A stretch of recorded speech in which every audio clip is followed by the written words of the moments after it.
इस ऑक्शन में एक्साइटमेंट तो है। अब पहले ये होता था कि अब कैटेगरीज़ में एट टाइम्स जो विजिबिलिटी नहीं आती थी, अब हर बंदा जो बैठा है वो प्लेयर को भी पता चल रहा है कि मेरी इस वक्त वैल्यू क्या है, और लोगों के अंदर भी एक्साइटमेंट है और टीम का बैलेंस अच्छा बनता है। एक दूसरे को वो तंग भी कई दफ़ा करते हैं कि किसी को पता चल जाए कि कुछ प्लेयर्स इन्होंने रखने हैं तो उसकी प्राइस भी देख के प्लेयर्स को भी फ़ायदा हो रहा है, तो इट्स वेरी एक्साइटिंग। अच्छा कि भाई आज एक बड़ा अच्छा मैच हुआ, आप सुना होगा, अफगानिस्तान और जनूबी अफ्रीका का। इस मैच और T20 क्रिकेट के बारे में कितने आपको और इस तरह के मैचेस नज़र आ रहे हैं इस वर्ल्ड कप में? देखिए, अफ़गानिस्तान तो एक एस्टेब्लिश टीम है, लेकिन ये जो T20 है, अब इसका जो मार्जिन है बड़ी टीम में और छोटी टीमों में ये कम होता जा रहा है।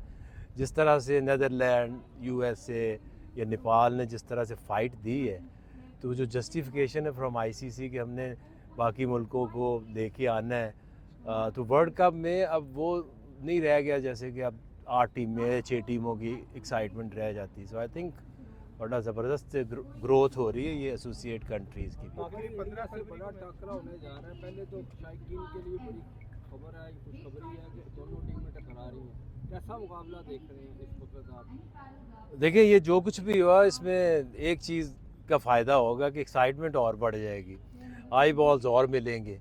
और देखिए, एट टाइम्स एक होती है इंसान की ख्वाहिश और एक होती है हकीकत, और जिस तरह से ये पाकिस्तानी टीम पिछले 4-5 महीने से खेल रही है, इसको आप बाकी जो पिछले वर्ल्ड कप की टीमों से कंपेयर करें तो बड़ा फ़र्क है। बहुत बैलेंस साइड है, और जो कंडीशंस हैं उसके हिसाब से जो पाकिस्तान के पास ऑलराउंडर्स और स्पेशली जो स्पिन ऑप्शंस हैं, ये दुनिया में सबसे बेहतर है। और इस टूर्नामेंट का फ़ैसला मैं हमेशा कहता हूँ कि बॉलिंग साइड ही डिसाइड करती है। जिस तरह की ये फॉर्म में है, जितनी ऑप्शन है स्पिनर्स की, मुझे तो बहुत उम्मीद है कि इस दफ़ा रिज़ल्ट डिफरेंट होगा। आगे भाई, एज ए एक्स क्रिकेटर आप क्या समझते हैं कि क्या कॉम्बिनेशन होना चाहिए? शाहीन भी थोड़ा सा कॉस्टली दिखाई दे रहे हैं, 2 मैचेस में रन कंसीड किए हैं, बट कैसा कॉम्बिनेशन देख रहे हैं उस्मान तारिक के साथ और अबरार और बाकी जो फ़हीम अशरफ हैं? देखिए, अब T20 क्रिकेट में ये नहीं हो सकता कि कोई भी, आप चाहे जितने भी बड़े बॉलर हैं, आपको स्कोर ना पड़े। हर एक बॉलर के 1-2 मैचेस बुरे जाते हैं, बट जब आप बड़ा मैच खेलने जाते हैं तो you play your best side. And I think bowling again जो पाकिस्तान की स्पिन बॉलिंग है वो सबसे अच्छी है, और ऑलराउंडर्स बहुत ज़्यादा हैं। जो आपको फ्रीडम टॉप 3-4 को मिलता है, वो उसका कॉन्फिडेंस मिलता है कि आपकी 9 नंबर के ऊपर फ़हीम अशरफ आ रहा है, तो ये एक बहुत बड़ा प्लस है। आई थिंक जिस तरह की फेयरलेस क्रिकेट T20 में खेलनी चाहिए, वो कंपोनेंट या वो कॉम्बिनेशन पाकिस्तानी टीम में है, जिसका मुझे तो बहुत तसल्ली है। बाबर के बारे में क्या खेली है तो क्या समझते हैं कि इससे कितना मोरल बूस्ट होगा उसका भी इंडिया के मैच की? देखिए, आपकी जब टीम आप पूरी बनाते हैं ना, तो उसमें आप कुछ सारे एक जैसे प्लेयर नहीं चाहिए होते हैं।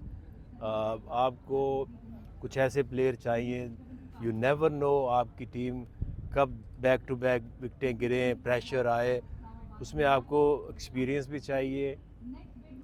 ऐसे फ्लेयर वाले प्लेयर भी चाहिए जो 8 बॉलों पे आगे भी स्कोर कर दें। So it's a good combo. जिस तरह से सलमान का 3 पे आके एक एग्रेसिव क्रिकेट स्टार्ट लेना, सो आई थिंक बाबर का अभी भी इस टीम के अंदर इन कंडीशन में बड़ा एक मैं समझता हूँ मैच्योर रोल की ज़रूरत है उसकी।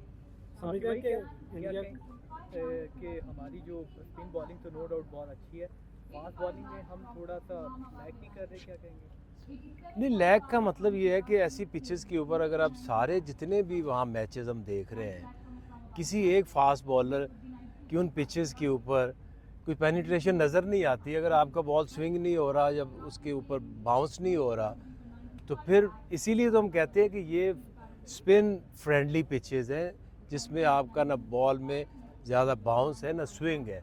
सो आई थिंक कि आपके पास 7 ऑप्शन है, तो ज़रूरी नहीं होता कि आपने सबके ओवर ख़त्म ही करने। आपने देखना है कि आपके पास जो चॉइसेस हैं, और हर तरह की वैरायटी आपकी टीम के अंदर बॉलिंग में मौजूद है। तो भाई ये क्या आप समझते हैं कि इंडिया और पाकिस्तान का जो टकराव होगा ये स्पिनर्स की आपस में जंग होगी? मतलब उस तरह भी स्पिनर टॉप के हैं, इस तरह भी आप कह रहे हैं कि top के। ये देखना ये है कि वो जो क्लबों में कंडीशंस बदलती रहती हैं वैसे एट टाइम्स अंडर लाइट्स वहाँ पे बॉल शुरू में मूव करता है। इसमें कंडीशन चाहिए क्या होती है कि अगर आपके मैक्सिमम 4 ओवर आप ऊपर से कराएंगे नए बॉल से तो उसमें अगर आपको अर्ली ऑन 1-2 ओवर में मूवमेंट चाहिए। ऐसा तो नहीं चाहिए आपको कि किसी को 10 ओवर का स्पेल है तो 10 ओवर 15 ओवर का कोई फास्ट बॉलिंग स्पेल लगे। सो मोर और लेस तो ये स्पिनर का ही होगा। इंडिया के भी अच्छे स्पिनर्स हैं। सो आई थिंक इस दफ़ा पाकिस्तानी टीम मुझे बहुत बेहतर लग रही है। एशिया कप में 3 मैच हारने के बावजूद समझते हैं कि ये मुकाबला 50-50 होगा, कोई फेवरेट नहीं? देखें एशिया कप तो किसी को याद भी नहीं है और जब आप इसने हाई वोल्टेज नए वर्ल्ड कप में जाते हैं ना तो वो पीछे वाली रीसेंट पास्ट की परफॉर्मेंस तो हमेशा प्लेयर के दिमाग में होती है, बट वो नहीं होती कि 4 महीने पहले या 6 महीने पहले क्या हुआ था। डिफरेंट टूर्नामेंट है, डिफरेंट कॉम्बिनेशन है और मेरा नहीं ख्याल कि जब प्लेयर ग्राउंड के अंदर होता है तो वो उस प्रेजेंट में खेल रहे होते हैं, उसमें जिस दिन प्रेशर को अच्छा हैंडल किया वो टीम जीत सकती है। भाई स्पिरिट ऑफ क्रिकेट की Thank क्या you. बात करेंगे आप? इंडिया पाकिस्तान मैच के दौरान हमने एशिया कप में भी देखा था कि हैंडशेक नहीं हुए थे। अब जो मुज़ाकरात हुए आईसीसी के पीसीबी के साथ, उसमें खेल की इंटेग्रिटी के ऊपर बात हुई है, स्पोर्ट्समैन स्पिरिट पे बात हुई है। क्या समझते हैं कि इंडिया फिर से वही हरकत करेगा या आ जाएगा राह रास्त पे? देखिए इंसान तो जो अपनी हरकतें उनको ठीक रखे। पाकिस्तानी टीम ने अभी तक पूरी ग्रेस दिखाई है। कभी पाकिस्तान ने तो नहीं मना किया कि हमने शेक हैंड नहीं करना, वो उनकी मर्ज़ी है। आपका काम ये है कि आप अपनी अच्छी टफ़ क्रिकेट खेल लें और जो इखलाकियात या आईसीसी के जो कोड है उनको आप फॉलो करें। Thank you. Thank you.